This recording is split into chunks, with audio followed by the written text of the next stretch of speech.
풍성한 삶으로의 초대라는 이런 책이 있습니다. 이 책을 보면 모든 사람이 추구하는 행복을 네 가지, 즉 4P로 이렇게 정리를 좀 해봤습니다. 그 첫 번째는 무엇이냐면 플레저, 바로 쾌락이라고 합니다. 사람들은 즐거움을 원하기 때문에 이 쾌락을 추구하면 행복할 수 있다라고 생각한다는 거죠.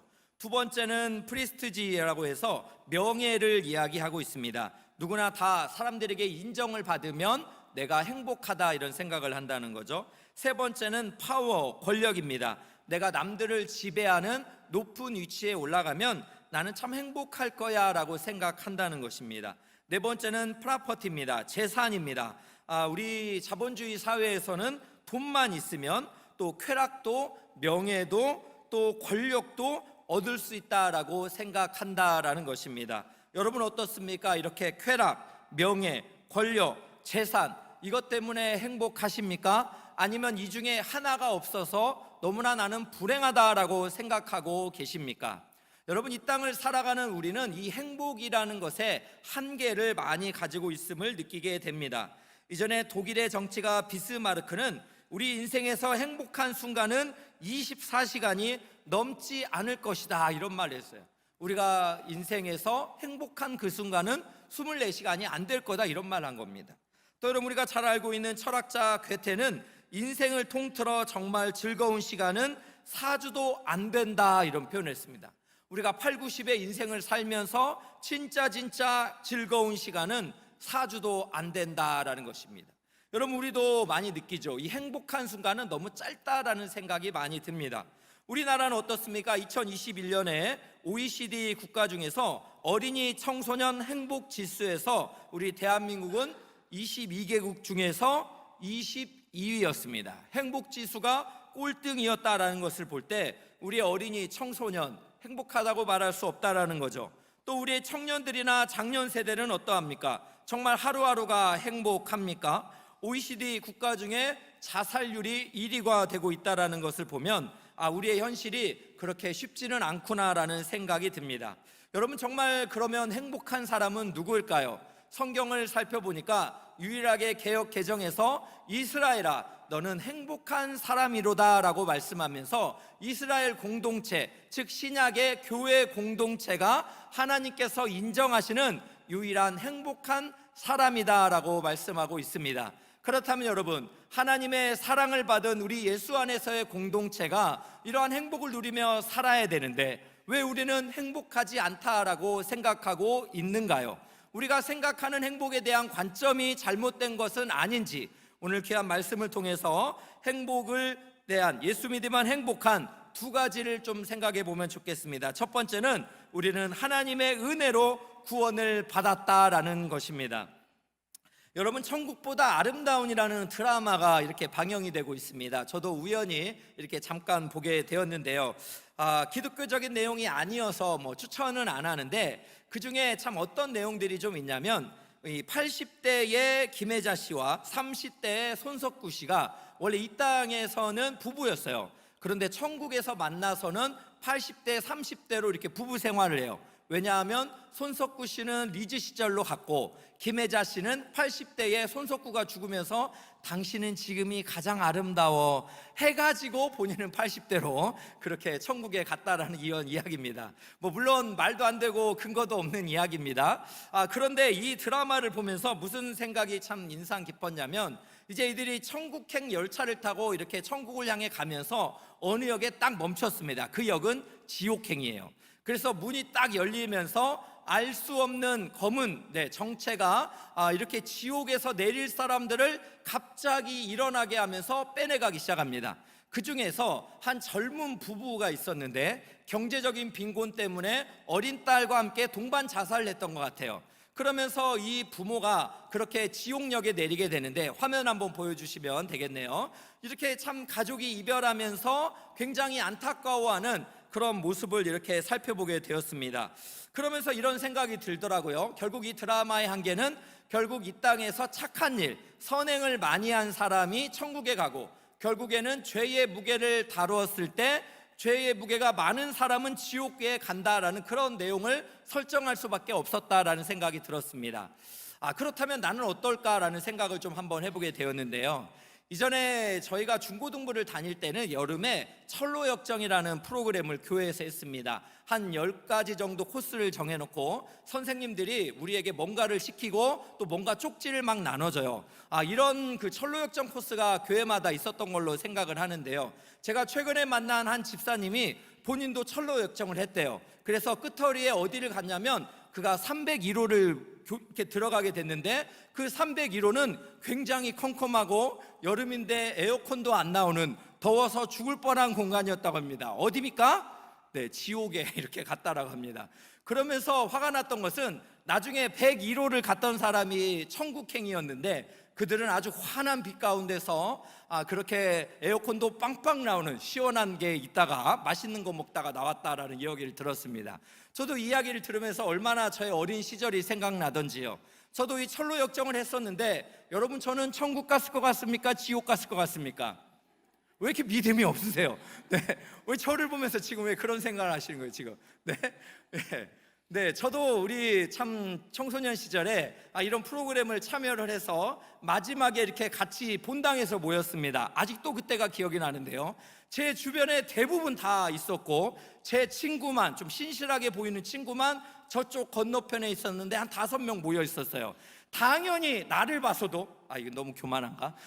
당연히 많이 쪽수를 봐서도 이곳이 천국이라고 생각했는데 제가 있는 곳이 지옥이었습니다. 제가 얼마나 그때 충격을 받았는지, 이거 너무한다라는 생각이 참 많이 들었습니다. 여러분, 이렇게 사람이 자기의 선행으로 착한 일을 해서 천국을 간다라는 거, 여러분, 우리가 인간의 힘으로 절대 선에 과연 다다를 수 있을까라는 그런 생각을 우리가 해보게 됩니다. 여러분, 우리는 한계가 있기 때문에 그렇게 천국에 들어갈 만한 그런 선행을 하지 못합니다. 우리가 천국에 들어가고 하나님의 구원을 받는 것은 오직 하나님의 은혜인 줄로 믿습니다. 그래서 여러분, 오늘 말씀 29절을 한번 보세요. 이스라엘이여, 너희는 행복한 사람이로다. 여호와의 구원을 너같이 얻은 백성이 누구냐. 네, 하나님이 선택하신 이스라엘 백성, 너희야말로 진짜 행복한 사람이다 말씀하시는 것입니다. 그러면서 여호와의 구원을 너같이 얻은 백성이 누가 있겠느냐라는 말씀이에요. 여러분, 우리가 지옥으로 가는 길은 누가 가르쳐주지 않아도 된다라고 합니다. 가만히 있으면 아담의 후손으로서 우리 안에 죄의 본성, 타락한 본성을 가지고 있기 때문에 우리는 가만히 있으면 하나님과 멀어지고 지옥을 향해 그렇게 걸어갈 수가 있습니다. 우리가 하나님의 은혜로만이 구원을 얻고 천국을 갈 수 있다라는 이야기인데요. 여러분, 우리가 잘 알고 있는 C.S. 루이스라는 분은 원래 옥스퍼드 대학 교수였습니다. 지독한 무신론자였는데 30대에 예수님을 믿게 되었습니다. 어느 날 오후 루이스가 이렇게 복도를 건너고 있는데 누군가 강의실 안에서 친구들끼리 모여서 세상 종교들의 공통점에 대해서 칠판에 기록을 하고 있었습니다. 세상 종교들의 공통점이 무엇일까? 도덕, 책임감, 심판, 예배, 이런 것들이 세상 종교에도 다 있는 것이다, 이런 생각을 한 것입니다. 그러면서 루이스가 그리스도인인 걸 알았기 때문에 친구들이 부르면서, 그리고 칠판을 보여주면서 그렇게 기독교만이 가지고 있는, 혹시 우리가 기록하지 않은 것이 있다면, 세상 종교들의 공통점에서 빠진 게 있다면 뭘까라고 이렇게 질문을 했을 때 루이스는 한 단어를 칠판에 적었습니다. 그 단어는 바로 은혜라는 단어입니다. 그렇습니다. 여러분, 우리는 하나님의 은혜로만 우리가 구원을 얻을 수가 있습니다. 은혜라는 말은 무슨 말입니까? 자격 없이 받는 자비, 자격 없이 받는 자비를 은혜다라고 이렇게 표현하고 있습니다. 우리 하나님은요, 정말 우리를 자격이 없는데도 불구하고 우리를 사랑하셨습니다. 여러분, 이 세상에 많은 그 거짓 신들은 우리 인간과 소통하지 않습니다. 그런데 우리 하나님만이 유일하게 우리와 소통하시며 우리가 영원히 살 수 있는 길을 내셨습니다. 그 말씀이 요한복음 3장 16절입니다. 한번 보겠습니다. 하나님이 세상을 이처럼 사랑하사 독생자를 주셨으니, 하나님이 우리를 먼저 사랑하셨다라는 말씀입니다. 그래서 그의 외아들 예수 그리스도를 우리에게 주셨으니 이는 그 예수 그리스도를 믿는 자마다 멸망하지 않고 영생을 얻게 하려 하심이라. 그렇습니다. 하나님이 우리를 먼저 사랑하시고 우리를 위하여 예수 그리스도를 이 땅에 보내시면서 우리의 모든 죄를 십자가에서 담당하게 하셨습니다. 그래서 예수 그리스도의 온전한 의로움이 우리 자녀들에게 전해지면서 우리는 하나님의 자녀가 되고 또 우리는 하나님의 백성이 되면서 하나님을 섬기며 예배하는 존귀한 존재로 그렇게 신분의 이동이 일어났다라는 것입니다. 오늘 이곳에서 예배하는 모든 성도님들, 우리가 하나님의 은혜로 구원을 받은 자이기 때문에 우리야말로 진정한 우리가 행복한 사람이다라는 것을 믿으시기를 주님의 이름으로 축원합니다. 여러분, 두 번째로 예수님을 믿으면 행복한 이유가 있습니다. 그것은 하나님은 우리를 돕는 방패시오 영광의 칼이 되시기 때문입니다. 오늘 말씀 29절을 한번 보겠습니다. 이스라엘이여 너는 행복한 사람이로다. 여호와의 구원을 너같이 얻은 백성이 누구냐? 그는 너를 돕는 방패시오 내 영광의 칼이시로다. 내 대적이 내게 복종하리니 내가 그들의 높은 곳을 밟으리로다.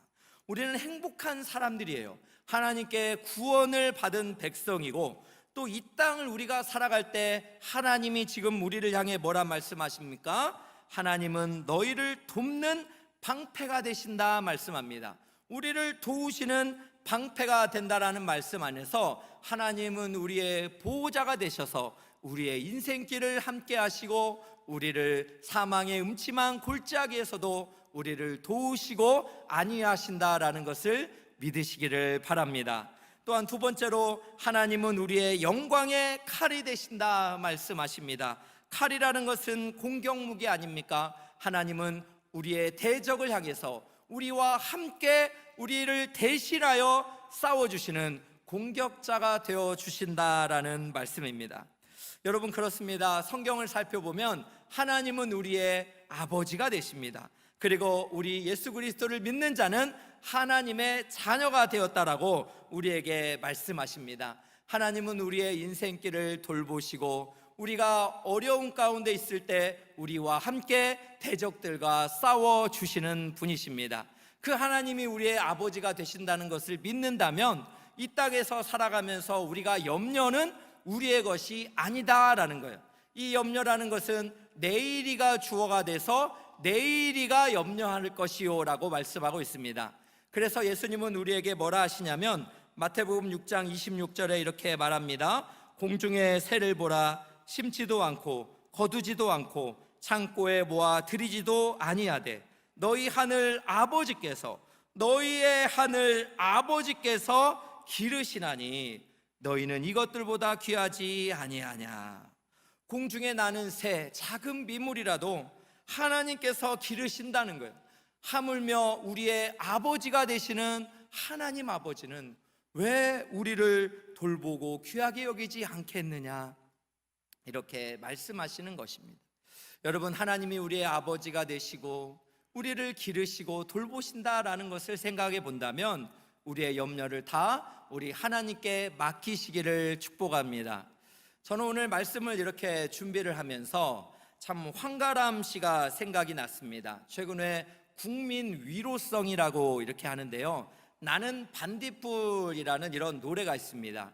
황가람 씨가 불러서 참 많은 사람에게 사랑을 받았는데 이 가사가 참 이렇게 묵상을 하게 됩니다. 한번 들어보세요. 나는 내가 빛나는 별인 줄 알았어요. 한 번도 의심한 적 없었죠. 몰랐어요. 난 내가 벌레라는 것을. 그래도 괜찮아. 난 눈부시니까. 제가 한번 불러드리면 좋은데, 네, 여러분 잘 이해하세요. 하늘에서 떨어진 별인 줄 알았어요. 소원을 들어주는 작은 별. 몰랐어요. 난 내가 개똥벌레라는 것을. 그래도 괜찮아. 난 빛날 테니까. 나는 내가 빛나는 별인 줄 알았어요. 한 번도 의심한 적 없었죠. 몰랐어요. 난 내가 벌레라는 것을. 그래도 괜찮아 난 눈부시니까. 여러분, 그 황가람 씨가 유퀴즈라는 방송 프로그램에 나와서 이런 이야기를 합니다. 이 노래가 자기의 좀 인생을 닮은 것 같아서 노래하면서 많이 울었대요. 이야기를 좀 들어봤더니 이런 말을 합니다. 중학교까지 태권도를 좀 했었는데 부상으로 이제 꿈을 접게 되었답니다. 그러면서 이분이 이렇게 교회를 예전에는 다녔대요. 지금은 모르겠어요. 찬양팀도 하고 그랬다는데, 그러면서 이제 수능이 끝나고 200만 원을 가지고 서울의 홍대 어떤 놀이공원에 이렇게 찾아왔다고 그래요. 그래서 매일 10,000원만 써야지 이런 생각을 가지고 147일 동안은 노숙을 했대요.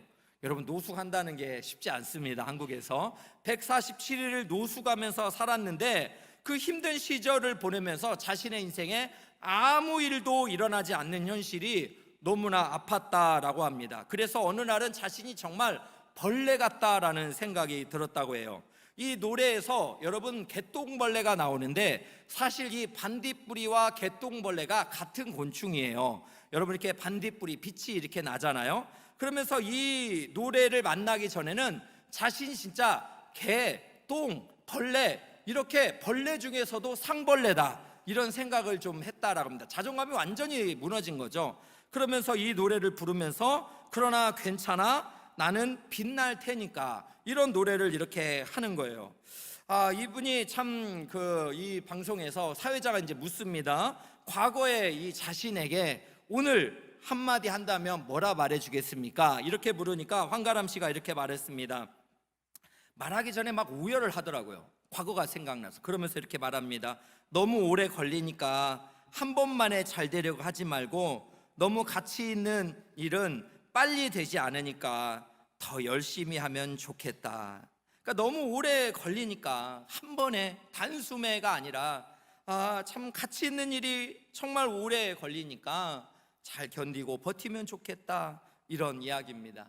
여러분, 얼마나 참 위로가 됩니까? 우리가 인생을 살아가면서 가정을 섬기면서도 우리도 때로는 너무 자존감이 무너지면 나도 벌레 중에 상벌레가 아닌가? 너무 무가치하다라고 자기를 그렇게 폄하할 수도 있다라는 거예요. 그런데 여러분, 우리가 그럴 자격은 없어요.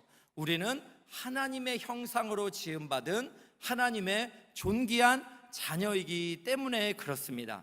그래서 우리는 어떤 환경이 와도 그러나 괜찮아, 하나님이 빛나게 하실 거니까. 여러분, 이런 고백을 하나님 앞에서 그렇게 고백하고 사람들 앞에서도 우리가 입으로 좀 선포할 필요가 있습니다. 또 여러분, 이렇게 해야 되는 이유가 있는데 오늘 말씀 29절 다시 한번 보겠습니다. 이스라엘이여 너는 행복한 사람이로다.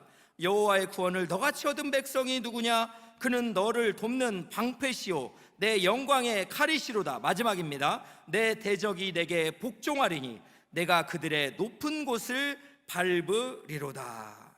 결국 무슨 말입니까? 너의 대적이 결국에는 너에게 복종한다, 승리한다, 이런 뜻이에요. 그래서 내가 그들의 높은 곳을 밟는다, 궁극적으로 최후 승리를 얻을 것이다 라는 것을 하나님께서 약속하고 있는 말씀입니다. 그렇기 때문에 여러분, 우리는 이 땅에서 하나님의 자녀로서 최선을 다해야 돼요. 비록 이 땅에서 우리가 참 남들이 보기에 시원찮고 잘 빛나는 모습이 아니게 생각될지라도 여러분, 우리 예수님께서 십자가에서 죽으시고 부활하셨습니다. 영광스러운 모습으로 새롭게 되셨습니다. 주님이 오시는 그 마지막 날에 우리의 모든 대적은 우리에게 복종할 것이고 마침내 우리가 그들을 밟는 그런 영원한 승리를 얻게 될 줄로 믿습니다. 그 완벽한 승리가 우리 예수 믿는 사람에게 주어져 있기 때문에 우리는 어떠한 형편에서도 나는 행복한 사람입니다 라는 것을 고백할 수 있게 될 줄로 믿습니다. 예수님을 믿지 않는 사람들은 우리를 보면서 이렇게 말씀합니다. 보이지 않는 하나님을 어떻게 믿을 수가 있는가?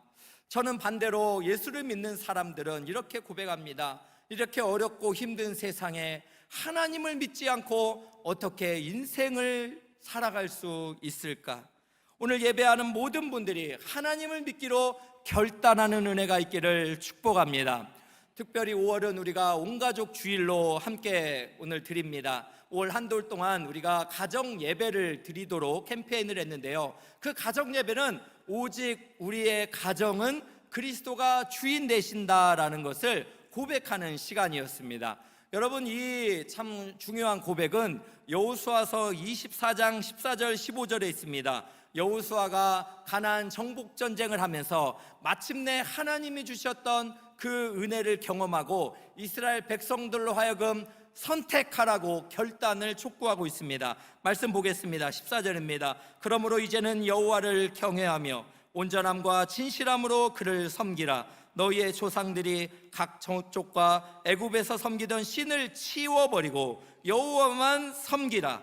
만일 여호와를 섬기는 것이 너희에게 좋지 않게 보이거든 너희가 섬길 자를 오늘 택하라. 오직 나와 내 집은 여호와를 섬기겠노라. 아멘. 오직 나와 내 집은 여호와를 섬기겠노라. 아멘. 이런 신앙의 고백이 우리 가정 가운데 넘쳐나기를 주의 이름으로 축원합니다. 저는 오늘 설교를 마치면서 최근에 이렇게 참 우연히 보게 되었던 폭삭 소가수다의 한 장면을 여러분과 함께 나누고 싶습니다. 우리에게도 이런 부모님이 우리 가운데 든든한 백이 되어 주셨죠. 본문의 그 영상에서 나오는 이 아버지와 금명이라는 이 딸의 대화를 보면서 아버지가 반복적으로 하고 있는 이야기를 한번 여러분 주의 깊게 생각해 보면 좋겠고요. 우리도 어떤 부모님이 돼야 될지, 또 우리를 지금껏 섬겨주신 부모님께 감사하는 그런 의미로 우리 영상 보고 제가 마무리하도록 하겠습니다.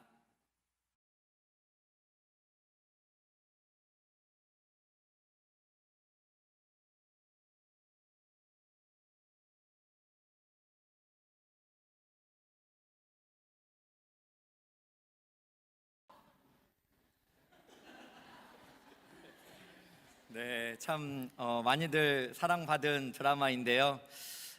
이 드라마의 아빠처럼 금명이가 어렸을 때 밥 먹을 때, 달리기 할 때, 또 그리고 수능 날, 또 결혼식까지 반복했던 말이 뭐예요? 수틀리면 빠꾸, 아빠 항상 여기 있어. 금명이가 고백하잖아요. 참 자기의 인생길에 아빠는 항상 그물을 펴고 참 돌아올 것을, 품에 안아줄 것을 이런 생각을 했다라는 생각이 들었습니다. 여러분, 우리네 부모님들이 그렇게 우리 자식들을 사랑하고 또 우리도 그렇게 사랑하며 섬기고 있지 않습니까? 그런데 인생을 살다며 어려울 때가 있습니다. 그때마다 우리는 돌아갈 하나님 아버지가 있다라는 거, 이것이 우리 인생의 최고의 행복인 줄로 믿습니다. 결혼을 맺겠습니다. 하나님은 우리의 아버지가 되십니다. 우리를 구원하시기 때문에 우리는 행복한 인생인 줄로 믿습니다. 인생 가운데 하나님은 우리의 돕는 방패가 되시고 영광의 칼이 되시기 때문에 반드시 궁극적으로 우리가 승리하게 될 줄로 믿습니다. 그러므로 여러분 스스로에게 낙심될 때 고백하세요. 괜찮아, 하나님이 나를 빛나게 할 테니까. 한번 고백해 볼까요? 괜찮아, 하나님이 빛나게 하실 거야. 한번 해볼게요. 시작. 괜찮아, 하나님이 빛나게 하실 거야. 이런 하나님의 빛나는 삶이 되시길 진심으로 축복합니다.